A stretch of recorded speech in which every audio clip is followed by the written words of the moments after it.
In today's video, we're going to take 10 really easy to learn watercolor techniques and paint a simple brick wall. Whilst teaching a watercolor technique last week, I was painting on a swatch of a brick wall that I'd painted, and here be it. Now, a lot of you said that you would enjoy learning how to paint that brick wall. So what I've done is I've broken it down into 10 watercolor techniques. Of course, you can use these techniques for multiple things, but I thought it'd be fun for you to follow along this week and paint a brick wall with me, especially if you're a beginner. So let's get started. So my first technique is more of a preparation than a technique, and that is to stretch my paper. Whenever you're working on something where you're going to throw a lot of water on it and it's going to go really wiggly, it's important to stretch your watercolor paper. This is done really quickly and easily. I won't explain how to do it in this particular video because I've got a longer video that goes into everything you need to know, but you can see it's not something that takes long. Just does need to be done a little bit in advance, and the next time you see me working on this paper, it will actually be the next day. So look at that, it's the next day already. Doesn't time fly? So you see here my paper is completely flat. Now it may buckle a little as I paint on it, but it'll always go back to being completely flat, and that's why I stretch my paper.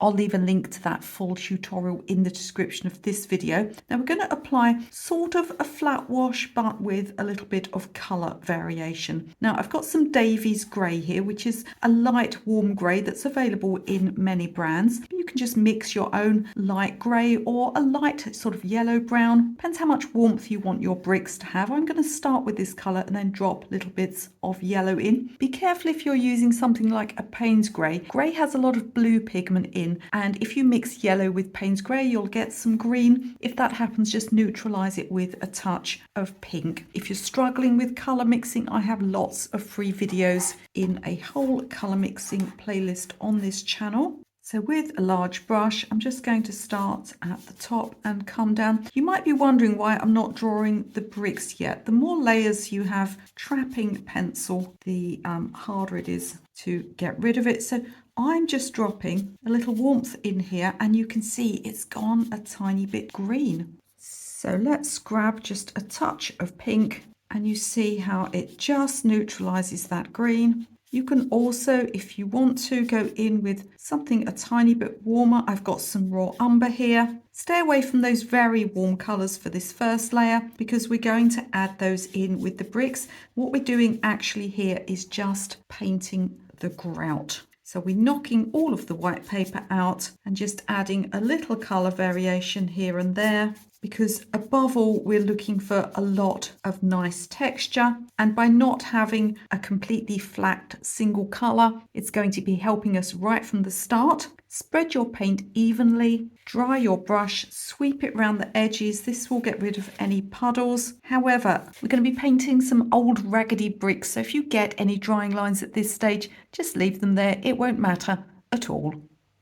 Now, as we proceed more through the video, it won't matter too much if your paper's a little bit damp, but at this point, I need this layer to be completely dry. Now, I don't know if you can see, but if I press here, you see paper has bumped up a little bit. It's still damp. This underlayer must be completely dry. So if yours isn't, maybe take a break, have a cup of tea, leave it for a quarter of an hour, however long it takes until it's bone dry. That's really important for our next stage. We're going to draw our bricks now, and I'm going to use a watercolor pencil. Don't worry if you don't have one, you can use an ordinary pencil. It's just it'll fade in with everything else a little bit better. I'm not somebody that suggests using watercolor pencil for all underdrawings for watercolor. Sometimes people say the pencil disappears. Nothing disappears, it just dissolves. So we don't want to mess up any beautiful pure flowers or anything like that, but it's great for a subject like this. Now, I don't want to end up drawing in a slant, but I also don't want to end up with a straight ruler line. So what I'm going to do here is just give myself a little bit of a guideline like this. And I'm going to take some straight lines down like so, making them, roughly the same width. We're aiming for a very vintage looking wall here, so don't worry about that too much. We're also going to want some uprights, so just start anywhere with an upright and then another. And then what you're going to do is go in between like this. And you're just following these down like so. And then as you draw them, you want to sort of curve them a little bit like this. And they're quite wiggly and the pencil is not too sharp, so it's just giving me a rough idea of the shape of the bricks. Missed one out there. Let's carry on up the top as well. And this is already dry, so we can move straight on to the next stage.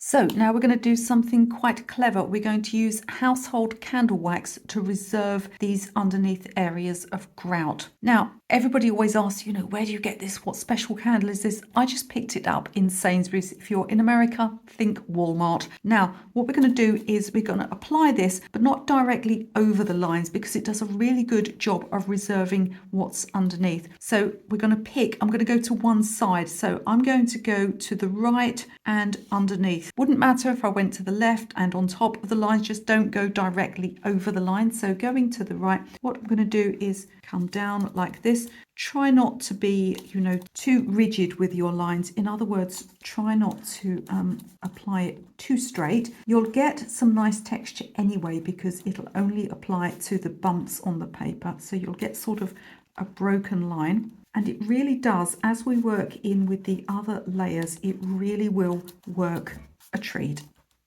Our next technique is wet into wet, and I'm going to work straight onto dry paper, and I'm going to vary the colours that I'm putting on. So you want to go fairly dark at this point, relying heavily on things like oxide reds, but we can also go for yellow ochre and browns, and just allowing the colours to bleed into each other on the paper. And you see we're starting to get that candle wax effect appearing. It won't look very natural at this stage, but trust me, as we continue to work in our techniques, it's going to be great. We're about halfway through already. We've got some fun techniques coming up. So to show your appreciation, please click that like button, that thumbs up. Really makes a big difference to the YouTube algorithm. If you can also share with a friend who might find it useful. Leave me a comment and of course, don't forget to subscribe. Unlike most channels here on YouTube, we are fully cat approved. Now, before this even has time to dry, we're going to go in with our next technique and we're going to blot. Now, we need to scrunch up our paper towel like this and we're going to blot. What this does is it leaves little marks that end up making the impression of sort of flaky brickwork. And you can even at this stage go back in with more paint in order to get more texture. So we're actually encouraging areas of different amounts of wetness, which we wouldn't normally do. And do you see how we can get these kind of straight edges that are going to make our bricks look a little bit flaky? Now for my next technique, I'm going to drip in a little bit of green and possibly some grey paint here and there because this is going to give us a little bit of an effect of moss. You won't always want to do this, depends what sort of wall you're painting. You can even, if you want to, go in with a little bit of clean or slightly painty water here and there. Now for our next technique, and I'm still on slightly wet paper here, so be careful. Hold your knife on the side. What we're going to do now is get some crack lines in our bricks. And what you can do is work into any areas where it seems like you might have already sort of painted a crack almost by accident. Let's look at this one here, for example, and we can almost, follow the shape of one of the lines that we've made or add a new one in. And you see what happens is the darker pigment just starts to sit in the dip. Don't overdo this, but a few crack lines in your bricks are going to work just great. Now we've still got 2 more techniques left to go, but at this stage, again, we need to let it dry. Now we come on to the technique we did in last week's video, which is getting the brickwork efflorescence, the salt on the top of the bricks, using some titanium white paint and some sandwich wrap, cling film as we call it here in the UK. You may call it something like saran wrap or plastic wrap. What we're doing is we're picking some up, but make sure that it's scrunched, that you haven't got a big blob of white there. And I'll link last week's video in the description of this one, and that will enable you to go in and have a look at this technique in more detail and find some other uses for it, because we used it for all sorts of things, not just bricks. Now don't panic if this looks, you know, hard edged, because we are using watercolor paint here, or gouache it would be more accurately called. Now you could do this with something like acrylics, certainly you could, but beware that once the acrylic is dried, it's not going to move at all. So if you want to mess around with that acrylic, you'll need to get a brush into it quickly whilst it's still wet. Watercolor's much more friendly though. I seem to have more on my hands than I've actually got on my paper. So what you can do is, in places, you can add clean water and just soften it a little if it's looking a bit hard anywhere. And that really is up to you, what you're painting, and you know how much you feel it needs adjusting. I like to leave quite a lot of it just as it's applied. We've got one technique left that's going to bring all of this together. So what we need to do now is get some shadows in our bricks to make them look more three-dimensional and individual. Now you can do this two ways. You can do this with a small paintbrush like this one and some dark paint. I'm going to use this sepia, or you can, if you want to, do this with a watercolor pencil and apply it and then blend a little bit with water.